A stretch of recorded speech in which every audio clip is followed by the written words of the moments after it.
वर्ष 2026 का एक नया भारत, मतलब आत्मनिर्भर भारत, जिसको लेकर सभी सुपर पावर भी हैरान हैं और सभी के षड्यंत्रों को तोड़ती हुई भारत एक नई दिशा, एक नए आयाम की ओर अग्रसर है। इस पर एक रिपोर्ट भी प्रस्तुत है। आज हम उसी रिपोर्ट की समीक्षा कर रहे हैं और इसमें दुनिया के नक्शे पर एक ऐसी लकीर खींचने की कोशिश की गई थी जिसके बारे में सुनने के बाद शायद आपकी आंखों या कानों को विश्वास तक न हो, लेकिन करना ही होगा। वाशिंगटन के ओवल ऑफिस से लेकर बीजिंग के बंद कमरों में तक एक ऐसी फाइल तैयार हुई थी जिसका मकसद किसी एक सरकार को गिराना नहीं, बल्कि एक उभरती हुई महाशक्ति के भूगोल को हमेशा के लिए बदल देना था। क्या आप जानते हैं कि बंगाल के विधानसभा चुनाव के नतीजों ने सिर्फ कोलकाता की सत्ता से ही मतलब नहीं थी, बल्कि उसने ग्लोबल पॉलिटिक्स के उस सबसे बड़े चक्रव्यूह को भी तहस नहस कर दिया जिसे दुनिया की सबसे खतरनाक खुफिया एजेंसी पिछले 3 सालों से बुन रही थी। क्या यह सिर्फ एक इत्तेफाक है? नहीं। जैसे ही बंगाल में राष्ट्रवादी ताकतों की पकड़ मजबूत हुई, वैसे ही 7 समुंदर पार बैठे उन अगाओं के चेहरे उतर गए जो भारत को पूरब से काटने का सपना देख रहे थे। बंगाल का चुनाव, उसके बाद की ये प्रचंड जीत महज एक राजनीतिक घटना नहीं है, बल्कि एक ग्लोबल जियोपॉलिटिक्स का वो टर्निंग पॉइंट है जिसने अमेरिका, चीन और पाकिस्तान जैसे देशों के नापाक गठजोड़ की कमर तोड़ कर रख दी है। साल 2026 का ये दौर भारत के इतिहास का सबसे निर्णायक समय साबित होने जा रहा है, क्योंकि अब जंग सरहदों पर गोलियों से नहीं, बल्कि बंद कमरों में बैठी डीप स्टेट की साजिशों से लड़ी जा रही। बंगाल को भारत से अलग करने का जो ग्रेटर बांग्लादेश वाला मास्टर प्लान तैयार था, उस पर भारत के आम वोटर ने एक ऐसी कचोट की, ऐसा चोट मारा कि आज सुपर पावर के पसीने छूट रहे हैं। अगले कुछ मिनटों में हम उस वक्त से पर्दा उठाएंगे जो आपकी जमीन के नीचे चल रही हलचल को साफ साफ बयान कर देगा। इस पूरे खेल को समझने के लिए हमें थोड़ा पीछे जाकर उन कड़ियों को जोड़ना होगा जिन्हें मुख्य धारा की मीडिया अक्सर नजरअंदाज कर देती है। बंगाल चुनाव में भारतीय जनता पार्टी की इस ऐतिहासिक जीत के बाद माहौल सिर्फ बीजिंग या इस्लामाबाद में ही खराब नहीं हुआ, बल्कि इसकी सबसे ज्यादा तपिश अमेरिका में भी महसूस की जा रही है। आपको जानकर हैरानी होगी कि बंगाल के नतीजे आने के बाद वाशिंगटन के थिंक टैंक्स में हड़कंप मच गया। आखिर क्यों एक भारतीय राज्य का चुनाव अमेरिका के लिए इतना महत्वपूर्ण था? इसका जवाब छिपा है उस चिकन नेक कॉरिडोर में जो भारत को उसके पूर्वोत्तर राज्यों से जोड़ता है।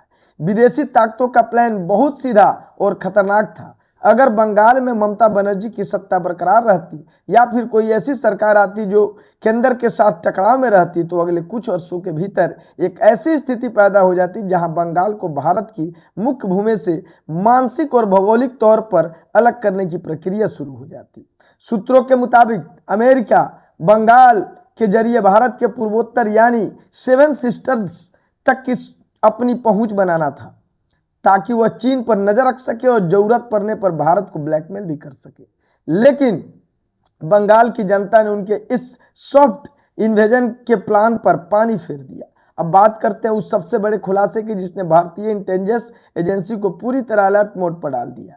पूर्व उत्तर भारत के जंगलों और संवेदनशील इलाकों में हाल ही में एक ऐसी गिरफ्तारी हुई जिसे दुनिया भर की जासूसी दुनिया में भूचाल ला दिया। यह गिरफ्तारी थी CIA यानी सेंट्रल इंटेलिजेंस एजेंसी के एक टॉप लेवल के एजेंट की।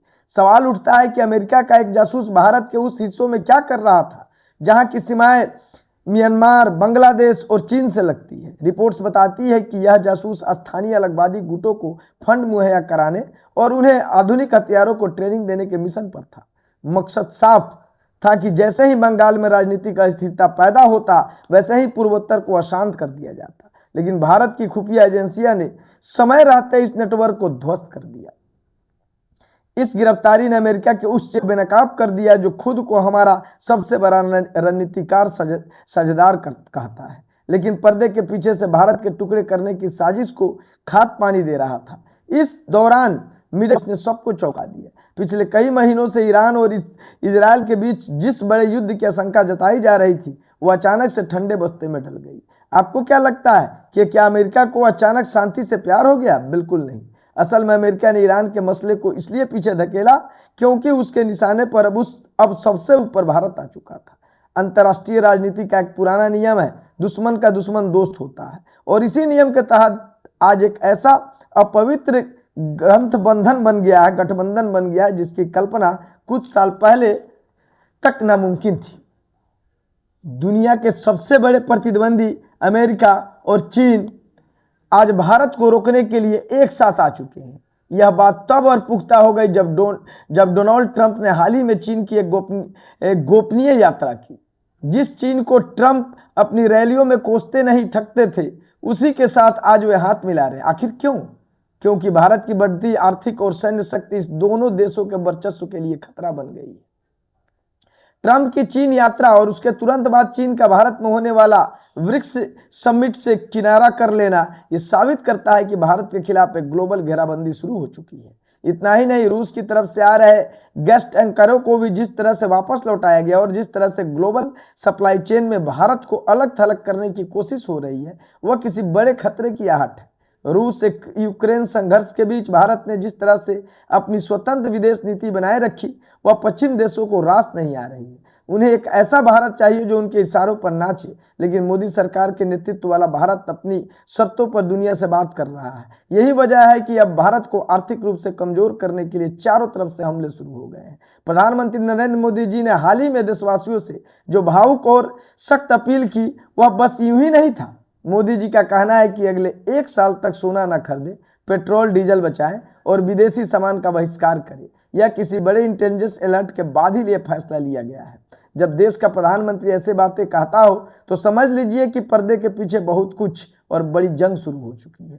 यह जंग फिजिकल कम और इकोनॉमिकल ज्यादा है। भारत को अपनी विदेशी मुद्रा भंडार यानी फॉरेन रिजर्व को बचाने की सख्त जरूरत है, क्योंकि आने वाले समय में दुनिया भर की करेंसी मार्केट में भारी उथल पुथल होने की संभावना है। सोचिए, अगर भारत का आम नागरिक सोना खरीदना बंद कर दे तो क्या होगा। भारत दुनिया में सोने का सबसे बड़ा आयातक है। जब हम लोग खरीदते हैं तो हमारा अरबों डॉलर का विदेशी पैसा बाहर चला जाता है। अगर हम 1 साल तक सोना ना खरीदें तो भारत की अर्थव्यवस्था इतनी मजबूत हो जाएगी, हमें किसी भी विदेशी प्रतिबंध की परवाह नहीं रहेगी। मोदी जी जानते हैं कि अगर आज हम अपने आर्थिक आदतों को नहीं बदला तो आने वाले समय में विदेशी ताकतें हमें घुटनों पर लाने की कोशिश करेगी। यह अपील किसी राजनीतिक फायदे के लिए नहीं, बल्कि देश की संप्रभुता बचाने के लिए किया गया है। यही हाल ऊर्जा के क्षेत्र में भी है। पेट्रोल और डीजल के लिए आज हम काफी हद तक खाड़ी देशों और अंतर्राष्ट्रीय बाजार पर निर्भर है। अगर हम पैदल चलने की आदत डालें, पब्लिक ट्रांसपोर्ट का इस्तेमाल करें या फिर सौर ऊर्जा की तरफ तेजी से शिफ्ट हो, तो हम उस सबसे बड़ी कमजोरी को खत्म कर देंगे जिसका फायदा उठाकर पश्चिमी देश हमें डराते रहते हैं।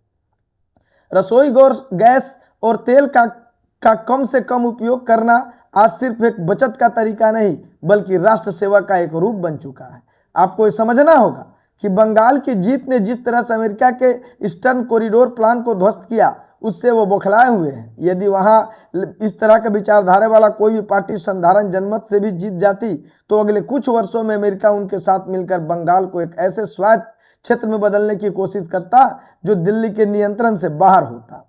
इससे भारत का पूर्वोत्तर हिस्सा मुख्य भूमि से पूरी तरह कट जाता। यह एक ऐसी साजिश थी जिसमें ब्रेकिंग इंडिया फोर्सेज बहुत बारीकी से अंजाम दे रही थी, लेकिन राष्ट्रवादी सरकार के आने से वहां सुरक्षा एजेंसियों की ही फ्री हैंड मिल गया और अब हर गद्दार की फाइल खुल रही है। आने वाले महीनों में भारत की 2 सीमाएं सुलग सकती हैं। एक तरफ पाकिस्तान की तरफ से होने वाली घुसपैठ और दूसरी तरफ चीन की LHC पर बढ़ती हिमाकत। लेकिन इस बार खतरा सिर्फ सरहद पर नहीं, खतरा हमारे शहरों के भीतर उन स्लीपर सेल से भी है जो विदेशी फंडिंग के दम पर अराजकता फैलाने की फिराक में है। इसलिए मोदी जी ने हर देशवासियों से एक सैनिक की तरह व्यवहार करने की अपील की है। अब आप एक माचिस की तिल्ली भी विदेशी खरीदते हैं तो आप अनजाने में उस दुश्मन की मदद कर रहे होते हैं जो आपके देश को अस्थिर करना चाहता है। कल्पना कीजिए कि अगर कल को भारत पर कोई बड़ा आर्थिक प्रतिबंध लग जाए तो क्या हम तैयार हैं? रूस ने तो झेल लिया क्योंकि उसके पास प्राकृतिक संसाधनों का भंडार है, लेकिन भारत के लिए चुनौती बड़ी होगी। इसलिए आज हम आत्मनिर्भर भारत का नारा सिर्फ एक स्लोगन नहीं, बल्कि हमारा रक्षा कवच है। हमें अपनी निर्भरता पर उस चीज से खत्म करनी होगी जो हमें कमजोर बनाती है। क्या आप जानते हैं कि आपके लॉकर में रखा सोना बैंक जमा करवाने की अपील क्यों की जा रही है? क्योंकि वह सोना जब सर्कुलेशन में आएगा तो भारत की करेंसी को दुनिया की सबसे मजबूत करेंसी बना देगा। भारत के खिलाफ इस समय जो साजिश रची जा रही है उसमें डिजिटल मीडिया और सोशल मीडिया का भी बड़ा रोल है।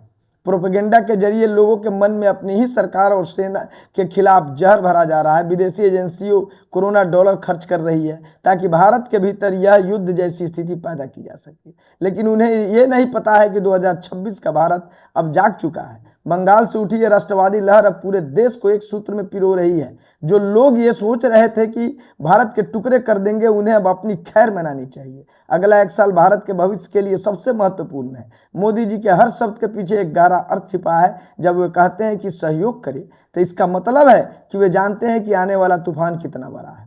हमें अपनी लाइफ स्टाइल को बदलना होगा। विलासिता की वस्तुएं ज़्यादा से ज़्यादा हमें अपनी बुनियादी ज़रूरतें और देश की सुरक्षा पर ध्यान देना होगा। याद रखिए, जब देश सुरक्षित होगा तभी आपका घर और आपकी जमा पूंजी सुरक्षित होगी। क्या हम 1 साल के लिए सुख सुविधाओं का त्याग नहीं कर सकते हैं? चीन और अमेरिका का यह गठजोड़ भले ही कितना भी ताकतवर क्यों न दिखे, लेकिन भारत के 140 करोड़ लोगों की इच्छा शक्ति के सामने यह कुछ भी नहीं है। रूस के साथ हमारे संबंध आज भी रणनीतिक तौर पर मजबूत है, लेकिन हमें यह नहीं भूलना चाहिए कि अंतर्राष्ट्रीय राजनीति में कोई अस्थायी दोस्त या दुश्मन नहीं होता है। हमें अपनी लड़ाई खुद लड़नी होगी।